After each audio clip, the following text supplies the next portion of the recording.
Hello everyone. Good evening.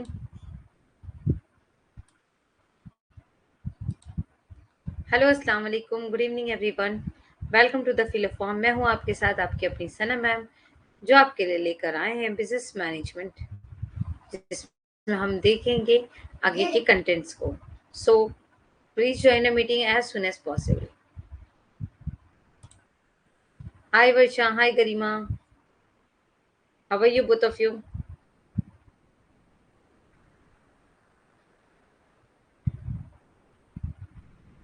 हाय पूजा.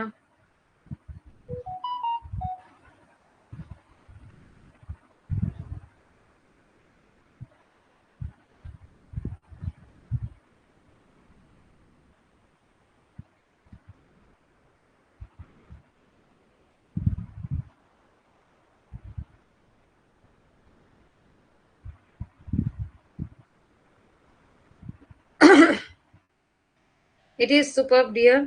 Viva के लिए बहुत इजी वे था. मतलब मुझे बहुत डर लग रहा था, लेकिन अल्हम्दुलिल्लाह आई डिड इट. बहुत अच्छे से हो गया.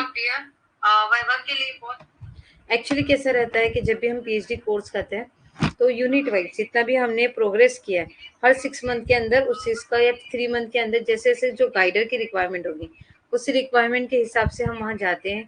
और जितना भी हमने अपने पीएचडी के ऊपर वर्क किया हुआ है वो हमें सबमिट करना होता है, वहाँ शो करना होता है. एंड उसके बिहाफ में ही हमारा क्या हो जाता है, सब चीज़ें सॉर्ट आउट होती है. ओके. सो चलो अभी हम स्टार्ट करते हैं.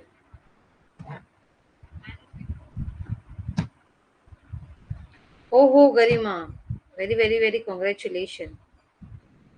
Very nice dear. आवाज नहीं आ रही. अभी आ रही है. Now it is clear voice.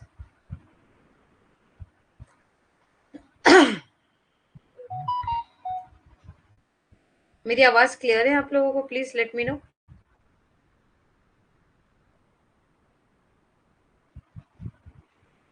Yes please.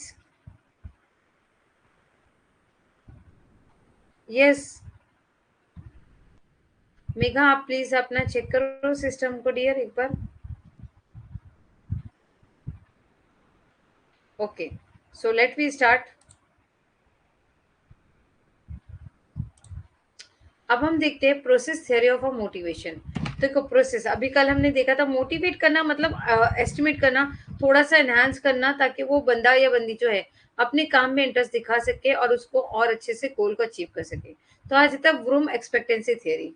Vroom theory is a based on the reactive through about the situation. Vroom को हम क्या कहते हैं, रिएक्शन देखते हैं जैसी situation, in order to attain the satisfaction. When an individual face a various behavioural option, he or she does not analysis a future outcome and select which come outcome maximum satisfaction and minimum pain.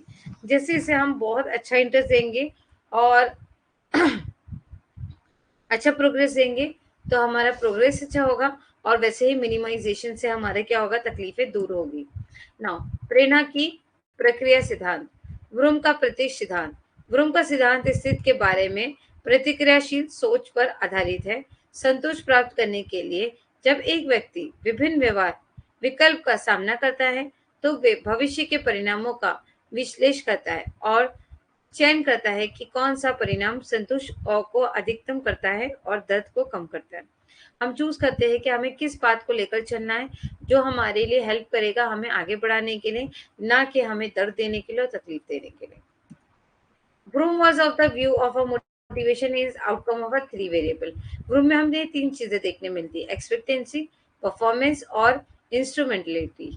Expectancy, individual estimate that efforts will lead to success. Performance, it is prescribed relationship between the efforts and expect outcome, where zero value mean efforts and not successful, and value one mean efforts to the reward. देखो जैसे जैसे आप expectancy यानी हम उम्मीद रखते हैं, आशा रखते हैं कि हम जितना अच्छा एफर्ट्स देंगे, यानी अपने काम में जितनी मेहनत करेंगे तो हम परफॉर्मेंस भी उतना अच्छा कर पाएंगे, और हमारे रिलेशनशिप, हमारे कामयाबी, हमारे मेहनत और हमारी एक्सपेक्टेशन जो बाहर आएगी. तो zero value mean efforts are not successful, यानी अगर हम कुछ काम नहीं करेंगे तो हम सक्सेसफुल नहीं होंगे. And value one mean efforts are rewarded, और जहां आपने 1% भी मेहनत करना शुरू कर दिया तो आगे जाके आपको इसका रिवॉर्ड जरूर मिलेगा.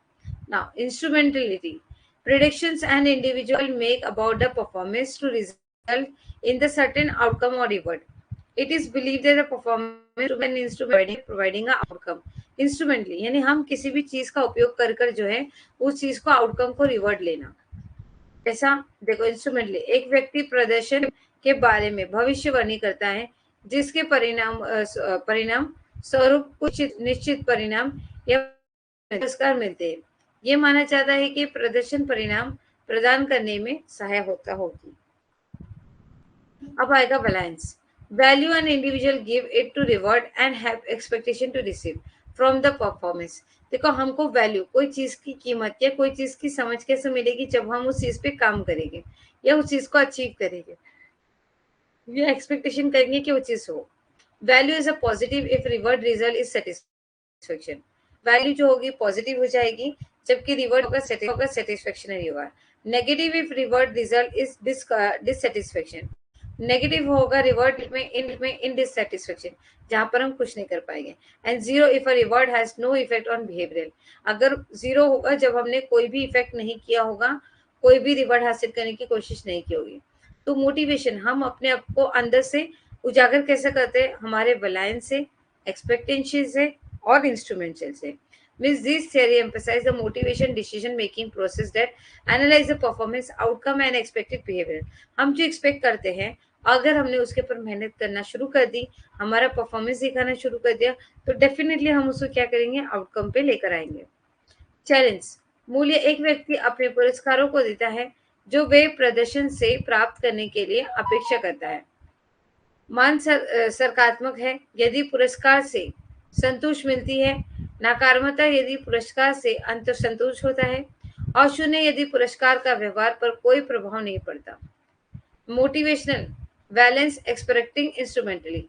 ये सिद्धांत इस बात पर जोर देता है कि प्रेरणा एक निर्णय लेने की प्रक्रिया है जो परिणामों और अपेक्षित व्यवहारों के लिए प्रदर्शन का विश्लेषण करता है.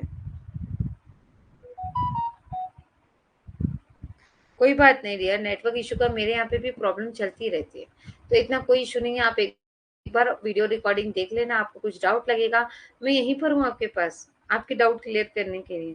बस आप मुझे पूछते जाओ तो मैं आपको बताती जाऊंगी. Yes. Equity theory. Equity theory pronounced by the Adams in 1963, यानी एक साथ लेकर चलना. View that individual have a tendency to make a social comprise by the companies in this theory. Employee analysis the level of efforts and reward they receive in the exchange against the employee. यानी देखो, किसी की मेहनत जो है उसके ऊपर सहानुभूति देना और उसको सहाकार करना. अरे वाह, तुम तो बहुत अच्छा करे, तुम आगे जाओगे, तुमने बहुत अच्छा काम किया, तुम ये चीज अचीव करते हो, ये चीज डिजर्व करते हो, और उसको सारे लोग मिलकर तोहफा दिलाते हैं. तो ये सारी चीजें क्या होगी? अफोर्ड्स करना, अपनी मेहनत पे काम करना. If they witness a significant difference between their own efforts and other, they attempt to bring the equality efforts to everyone. जहाँ पर भी हमें ये सोचना चाहिए कि हमें एक दूसरे से अलग लेके कुछ हासिल नहीं होगा. जहाँ पे भी हमें काम करना है, हमें एक साथ इक्विटी के साथ काम करके अपना परफॉर्मेंस शो करना है. फिर आ जाता है equity exit.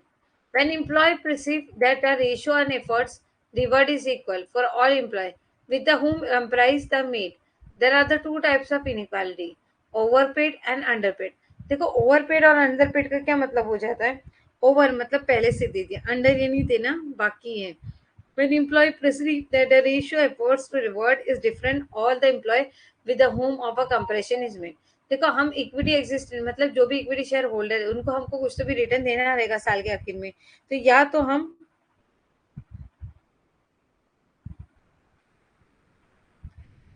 Ranjana, very nice Ranjana, nice to meet you dear.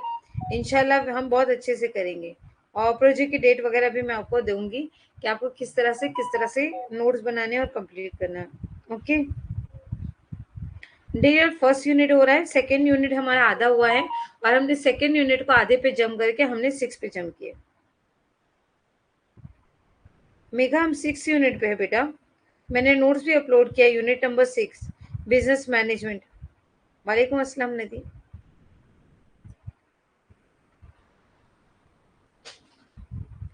Okay, there are the two types of inequality, एक तो ओवरपेड होता है और एक अंडरपेड होता है।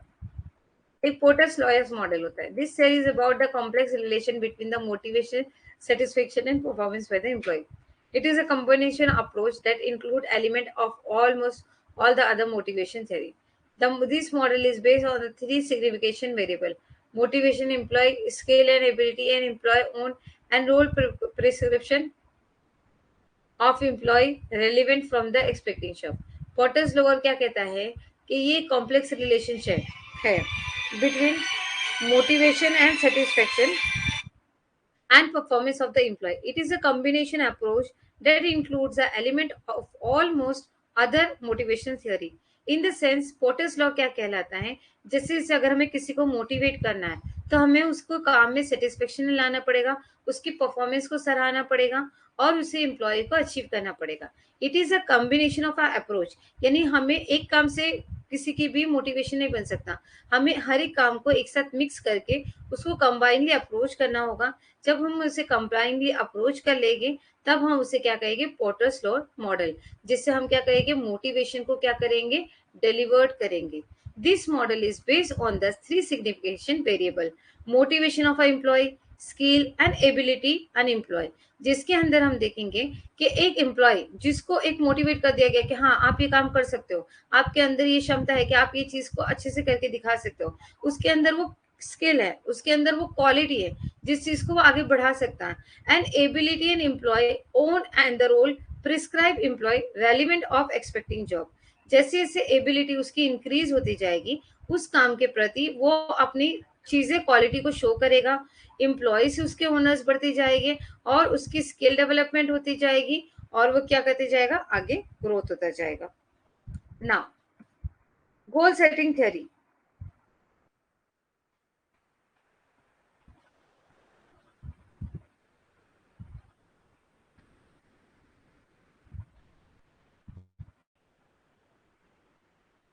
डियर मिल जाएगी, डोंट वरी।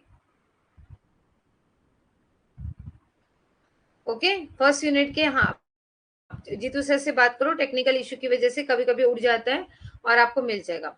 नाउ अब आ जाते हैं हम लोग गोल सेटिंग पे। गोल setting theory introduce by the Edwin locus. This theory emphasize the significance of a setting specific and the goal to gain the higher and optimal task of a performance।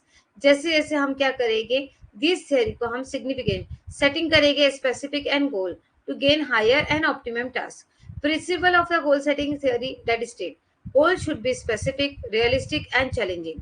जो भी हमको achieve करना है, देखो हमारा एक ही motivation से रहता है कि हमको हमारा टास्क अचीव करना है, जो भी हमको कार्य दिया गया है हमें कैसे न कैसे उस चीज को कंप्लीट करके दिखाना है। तो उसके लिए हमें एक स्पेसिफिकेशन की जरूरत होती है, यानी हमें उसके अंदर अपनी क्वालिटी को शो करना है, रियलाइज करना है कि ये चीज बहुत अच्छे से हो सकती है, जो भी फेस चैलेंजिंग हो रहे हैं उसको चीज को कवर अप करना है।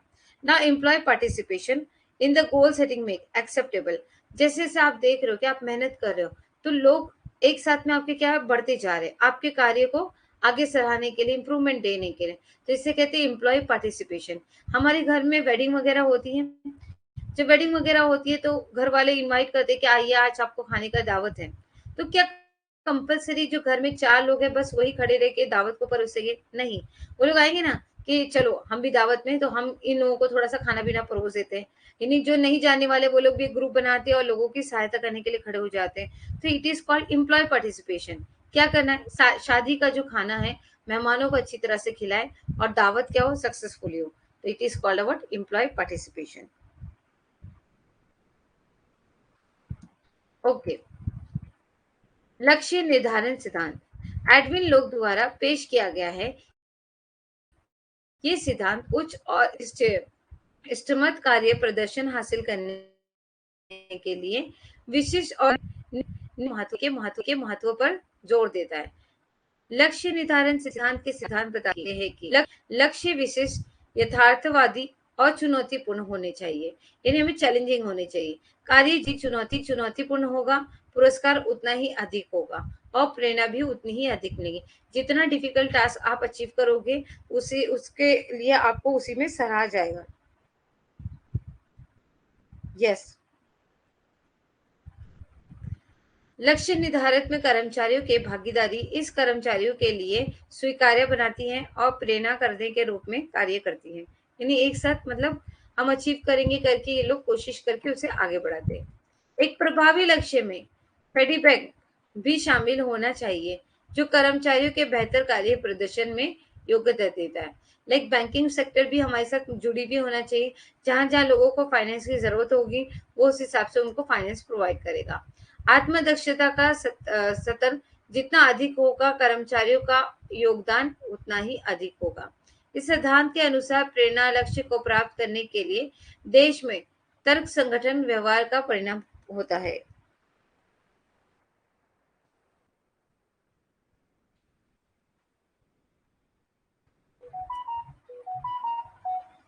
Now,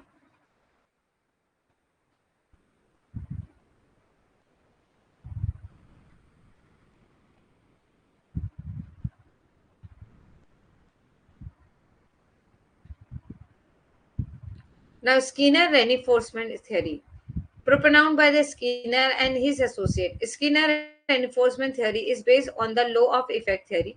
The behavior of an individual which is reinforced or which has a positive outcome tended to be repeated, but the behavior of an individual which is not reinforced or which negative outcome tended not to be repeated.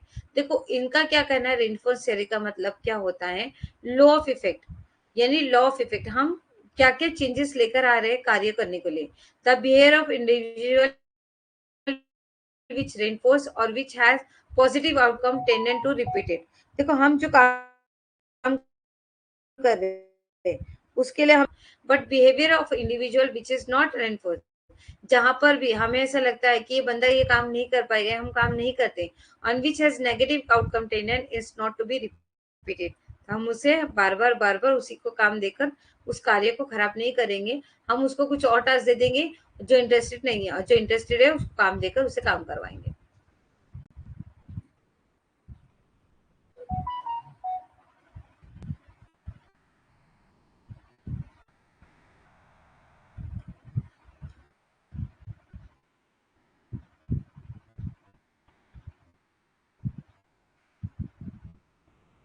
This theory attain the desired behavior from the employee in the following way। देखो लोगों employ के अंदर की positivity बताता है। On performing a required desire behaviour react the positive in the form of revert. जहां जहां हम पॉजिटिव काम से काम करेंगे हमें वहां वहां पे रिवर्ट मिलता जाएगा। जहां जहां हम रिपीटेशन ऑफ अ बिहेवियर अपने काम को बहुत अच्छे से सराहेंगे तो लोगों के सामने हमारे काम की क्या बनेगी, इमेज बनेगी। Negative reinforcement this activity by the eliminated the negative simulation to get a desired behavior or the employee which stimulated them to work accordingly। यानी वो एक वन बाय स्टेप सिखाता है कि हमें किस तरह से कौन सा काम किस तरह में आगे लेना चाहिए और उसको फुलफिल करना चाहिए। ये सिद्धांत निम्नलिखित तरीके से कर्मचारियों से वंचित व्यवहार प्राप्त करता है। सकारात्मक सुदृढ़ीकरण एक आवश्यकता या वंचित व्यवहार करने पर प्रतिक्रिया सकारात्मक होती है। इन इनाम के रूप में जो व्यवहार की पुनरावृत्ति को प्रोत्साहित करता है क्योंकि ये सकारात्मक सिद्धिकरण के रूप में कार्य होता है। यानी आप जितना अच्छा काम करोगे तो भगवान आपसे खुश होगा और आपको उसका अच्छा रिवॉर्ड देगा। पनिशमेंट जैसे से अगर आप गलत काम करोगे तो माँ पनिशमेंट देती है, तो वैसे ही अगर कहीं ना कहीं कुछ मिसबिहेवियर करते हुए या एरोगेंस दिखाते हुए कुछ पर्सन जो होते हैं वो पेमेंट की लाइन में खड़े हो गए और अगर उन्होंने सही तरीके से काम नहीं किया, झगड़े किया, लाइन ब्लॉक की, तो फिर हमें उन्हें पनिश भी करना पड़ेगा। Extinction it is implied the desire that changes of unbehavable behavior blockage their positive reinforce। यानी देखते हैं कि बाहर जाकर बारिश आती है तो एक काम करते हैं, आज जो हमें सॉरी 1 घंटे का लेक्चर करना था हम 1.5 घंटे का करेंगे, तो it is called what, extension behaviour. Self efficiency theory pronounced by the Albert Bandura. Self efficiency आपको अपने आप को मोटिवेट करना, अपने अंदर कैपेबिलिटी पैदा करना और ताकि हम एज अ इंडियन अपना नाम दूसरी कंट्री में जाकर प्राउडली ले सके।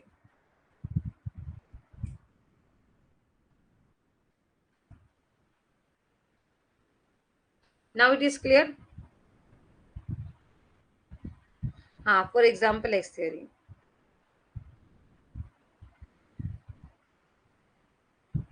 एक्चुअली मेरा सन थोड़ा बीमार हो गया है कल फीवर की वजह से, जो अब सो गया है। मेरा माइंड थोड़ा वहीं पे डाइवर्ट हो रहा है, नथिंग एल्स। अब social persuasion, there are the kind of a verbal encouragement. जैसे जैसे कि हम वोकैबुलरी, जैसे मैं आपको समझा रही हूँ तो बिना आपको पिक्चर दिखाए कोई चीज समझाना, it is called social pressure.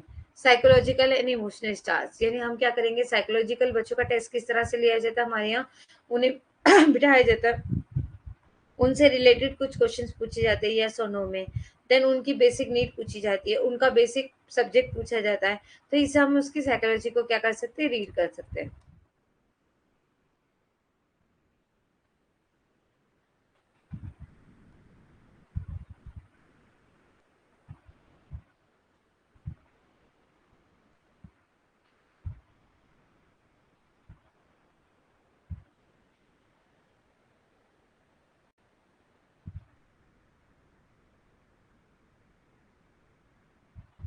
ये मेरे यहाँ करंट इशू चल रहा है।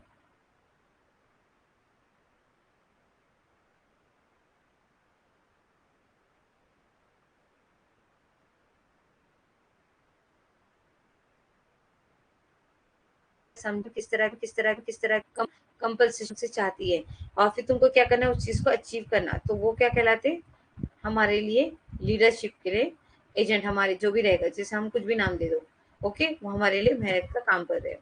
What are the theory of a leadership? In our theory are disclosures of the following right approach. It is considered as the earliest leadership notions in the world, was propelled in the years 1930 to 1950. According to the right approach in this leadership theory, individuals who are the leader and psychological more situated demonstrate better judgment and to encourage themselves in the social activity it is.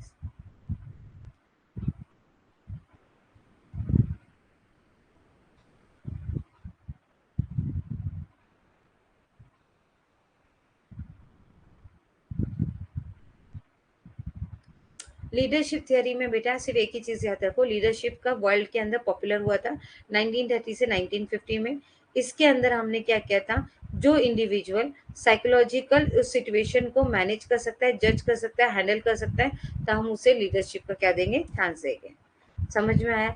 इस विषय में सबसे परिभिन्न नृत्य की धारणा माना जाता है, और ये यहाँ से यहाँ तक के युग में लोकप्रिय था। विशेषता हटीश कोण के अनुसार इस नृत्य सिद्धांत में जो व्यक्ति नेता है वो बेहतर निर्णय प्रदर्शन करेगा और सामाजिक गतिविधियों में मदद करेगा।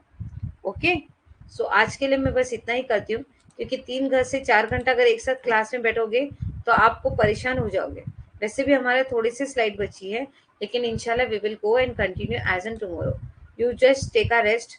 जो कंपलसरी 3-4 घंटे से ले रहे हैं वो थोड़ा रिलैक्स हो जाओ, मैं आपको बहुत अच्छे से कंप्लीट करा दूंगी। नो इशू डियर, कोई बात नहीं, मैं आज यहाँ पे थोड़ा सा एंड कर देती हूँ ताकि आप उस लेक्चर को कंटिन्यू अच्छे से समझ पाओ, कर पाओ। ठीक है, चलो, have a nice day, evening, take care, bye bye everyone.